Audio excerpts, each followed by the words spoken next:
What's up, YouTube? Today we are looking at a GEC, a very special GEC.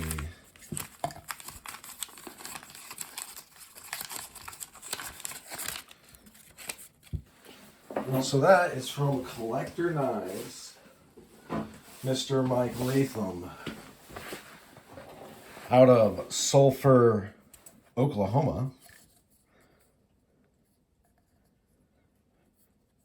Right there.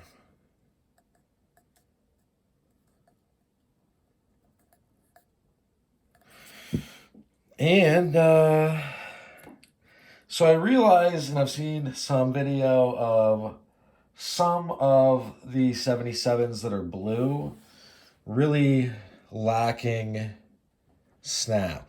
Now, I will say the one I have right here in front of me, when I first got it, it did not have a bunch of snap,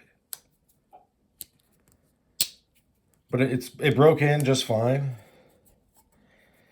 And I've heard that if you flush it out with Dawn dish soap and warm water, that it's a faster way. I say Dawn because Dawn is a degreaser. They use it to get like oil off of the, the fauna, the animals that it comes in contact with. And you would want the same thing to happen to your knife. You wouldn't want it to leave some weird conditioner on your knife. It's going to make it, it's not good. It's just not a good idea to do that.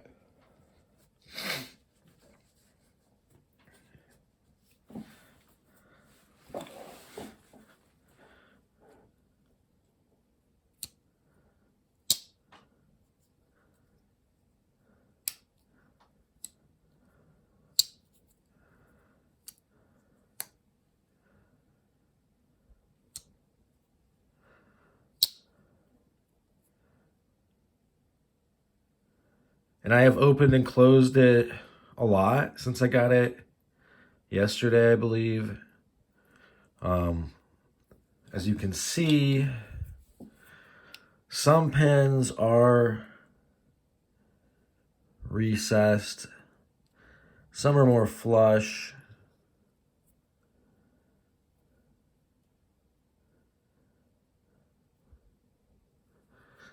But none are proud. The back spring is pretty flat. I don't want to say perfectly flat as glass, but pretty flat. You can barely feel it. In the third position, GEC doesn't make them to be flush. So there's no reason to expect that. I'm sure if you called them, they would say that. I asked someone that worked there over in a forum or something, I remember.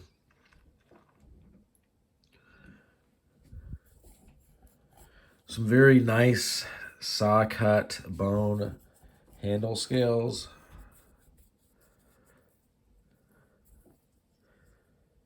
I'm recording this in 4K. I don't usually because it's just a huge chunk of a video, and I don't think that most of the time it's really worth it.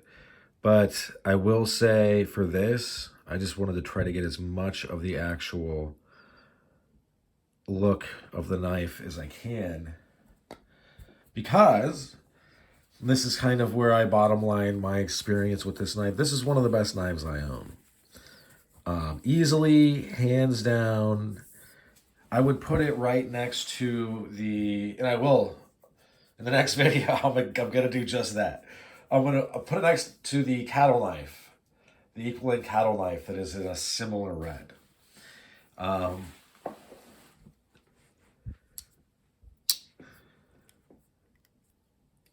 I have heard some rumblings, grumblings about some of these pieces. But here's the thing, one of the people that, proffered this information to me was like, I have 4 of those, and they all are weak snap. And it's like, well, one, how do you have 4 of those? Like, I barely got a hold of this one. And then two, it is. I mean, how are you playing with all of them? Are you flushing all of them? Because the way that I got mine, if I hate to be like, if you handle enough knives, you can just but I could just tell it was gonna break in. So I mean, I'm not saying that's the case with every other piece. Like it's still breaking in. Like there's sometimes I can kind of stall it, but it doesn't feel necessarily weak. It's also pinchable. It's not a weak. It's just I would say when I first got it, it was if we're going to 1 to 10, and I need smaller increments because 1 to 5 I think is too coarse. But I would say when I got it, the pole was about a 3.5. It's broken in now to a 4, 4.5, and I think it'll end out at a 5. So I don't think. No, I think it 5 or a 6. It's just going to depend. I'm just saying it's not hugely snappy, but it is. It has broken into a degree where it's like, if I were to hand you this, you'd be like, "Wow, this is an amazing knife." You wouldn't be like, "Ah, this snap is weak," just because it's not. It's just not very weak snap. Like I just put oil in it and it got snappier. I'm sure if when I first got this, I had flushed it, like I've just talked about, it would be even further along. But and I really do suggest this. And if you don't have a heat gun, just use a hair dryer, whatever.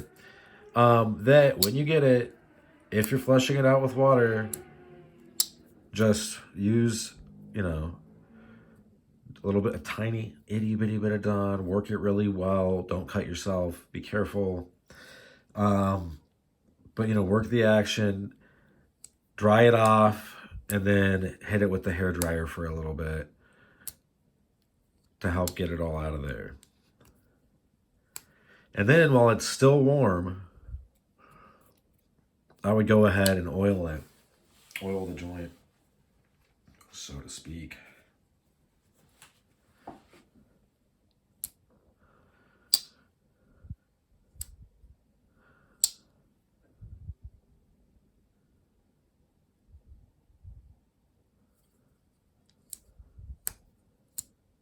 Yeah, that's at a solid 5 now. And I mean, look, although I have played with it a little bit, we're talking about a few hours of me playing with it and probably less than 300 opening and closings, to be honest.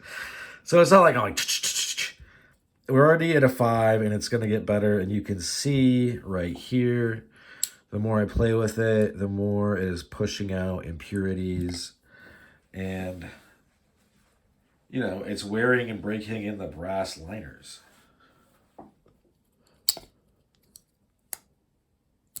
So, I'm not saying that people didn't get some lemons. I'm just saying that I didn't, although I heard there were some with very light poles. But I would also, caution. Because look, it is what it is. Knives break in, they work better. It's like YKK self lubricating zippers. The more they break in, the smoother they get. This is an amazing, amazing, amazing, amazing, amazing piece of cutlery. Like, this is a home run. It is. It is what it is. Like, if there was an existential plane for slip joints, I feel like this piece is there on behalf of GEC as like some kind of Jedi, and then there would be Jack Wolf knives. I don't know how many metaphors I can mix, but I'm just saying it's Fondapatar or whatever it is. I'm mispronouncing it. I also think I just mixed up 2 different French company names. But the bottom line is that this is a very small juggernaut. And this is almost perfect. I would say perfect, but nothing is perfect. And although I don't know if I can separate it from the run where it's like, well, some people did get light poles, and I got videos of how light the poles were, and it was very light. Now maybe they had just gotten them in from outside. They were still cold because it's still cold outside. But also maybe they live in southern Texas and it's not cold at all.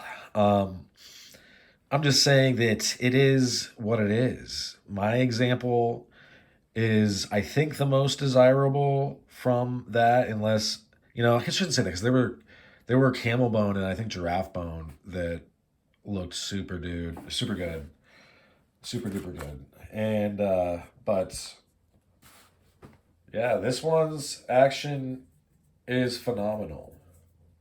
But yeah, that's what I'll show for this one. Thanks for sticking with me to the end. Hope you folks have a good rest of your day.